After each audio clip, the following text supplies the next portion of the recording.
So, just as I and everyone else with a brain predicted, the Democrats and the Republicans came to an 11th hour agreement that fucks everyone equally. And of course, both parties are disavowing it and saying, well, this isn't the agreement any of us wanted, but at least we made some progress. We came to a compromise.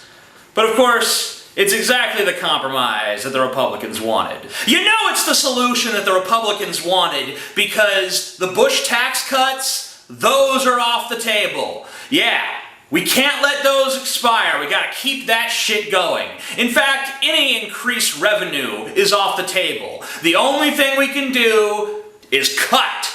We can't increase revenue, we just have to cut. So what they're gonna do is, they're gonna form themselves a super Congress. You behind that, American people? Is that what you were clamoring for? A super Congress? Oh boy! I love regular Congress, now we got super Congress. It's like going to the people of Japan and being like, hey, you guys like Godzilla? It's like, no, he keeps destroying our city. Yeah? Well, then you're gonna love Super Godzilla! 10 times the size! And now he pisses fucking acid and shits fire! Isn't that wonderful? People in Japan are like, no, that's not wonderful at all. That'll be great. You'll love it! So if you're like me, your first question is probably something along the lines of, what the fuck is a super Congress? Actually, you were probably just thinking something like, man, when this video's over, I'm gonna give me some golden grams. That shit's good. But in case you were wondering what a super Congress is, a super Congress is gonna be made up of 12 people, okay? 3 Republicans from the House, 3 Republicans from the Senate, 3 Democrats from the House, 3 Democrats from the Senate. And what this group is in charge of doing is cutting about $1.5 trillion from the United States budget. They can cut anything they want to. The only thing they're not allowed to do is advise us to allow the Bush tax cuts to expire. They can't suggest that we tax the rich. They can't suggest that we tax anybody. They can't suggest anything that will increase revenue. They can only suggest things that need to be cut. How does this benefit progressives exactly? Okay, so we raise the debt ceiling, which prevents the United States from going into default, which prevents us from having interest rates spike and all basically, you know, World War III, etc., you know, all the disastrous things are going to happen. Maybe. We don't really know. But definitely an interest rate spike. Definitely some Social Security checks arriving late. Probably some soldier pay arriving late as well. So all that was likely to happen. And yet America still didn't want the debt ceiling raised, but America's stupid, so who gives a fuck? But both parties needed the debt ceiling raised. I mean, the Republicans, they might have been like, we ain't raising the ceiling. But when it comes right down to it, and you got the AARP breathing down your neck like, you better not let that shit fucking default. We want our Social Security money. I mean, they're not gonna allow it to happen. They're bluffing. And Obama totally just didn't call their bluff. He's like, well, you know, they really got us bent over the fucking rails here, boys. I guess we just gotta do anything we can to make a deal. No! You're the fucking president! You can fucking veto anything they want to do. If you could have been threatening them like, I will veto anything on your guys' agenda. I will veto anything that has an earmark that gives money to one of your states. You could have fucking, you know, you could use some of Bush's dirty tricks. You could bring back the signing statements and shit like that. I mean, they're gonna do it when they have the presidency again. Why the fuck can't you do it? I mean, I used to just think you're lazy. Now I'm just thinking you're like a secret GOP plant and you're just sitting there like, ah, ha, ha, ha, like shaking Boehner's hand and then sucking his dick behind fucking closed doors. What the fuck is going on here? Sucking Boehner's boner, Barack loves the cock. Yeah, that's what I'm starting to feel, Barack, honestly. I'm not even gonna call you President Obama. You're just Barack to me now. You're just a dude. You're just that, like, shifty Barack fella. I don't like you. What was I gonna say? Something? Okay, I remember. You wanna fix the fucking debt? You don't need no fucking super Congress. Just give me the fucking job. I'll fix the fucking debt. I will fix the fuck out of the debt. I'll have us come in under budget. Okay, all you gotta do is a few simple fucking things. Number one, legalize all drugs. Think Think about all the transactions happening in America every single fucking day that the government doesn't see a penny of. There's this huge client base out there, they're all buying drugs recreationally, and we don't let them do it. We put them in prison. We spend money putting them in prison when we could be making money taxing their drugs. And we could regulate it. No-brainer. Number 2, fucking slash military spending. We spend way too much. Okay? China, huge nation, billion people, they're not spending as much as we are. Not even by a long shot. We're spending something like 7 or 8 times as much as China. So slash that fucking budget.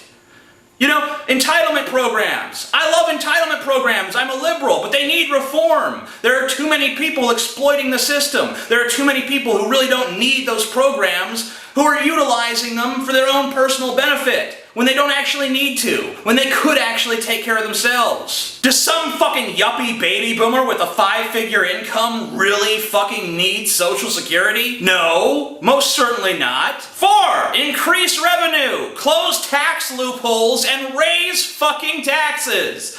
Put them back where they were under Clinton. Just let the fucking Bush tax cuts expire in all brackets. The middle class isn't even gonna fucking notice it. The only people who are going to lose any significant portion of money are the rich, and they're paying some of the lowest taxes they've ever paid in 80 years. Is it trickling down? No, because trickle-down economics is bullshit. Reaganomics has always been bullshit. The money does not trickle down to us. They hoard it. You know what social group spends a lot of money? The middle class, because they have a reason to. Rich people, they buy a yacht or two and they're done. If you give them money to the middle class, they have to spend it because they got fucking bills to pay. That's how you stimulate the fucking economy. You don't stimulate it by letting a bunch of rich people hoard all the fucking money. The main thing you gotta go away with is this. We spend too much money. That's fine. But at this point, we're too far in debt to just cut spending. We also have to increase revenue.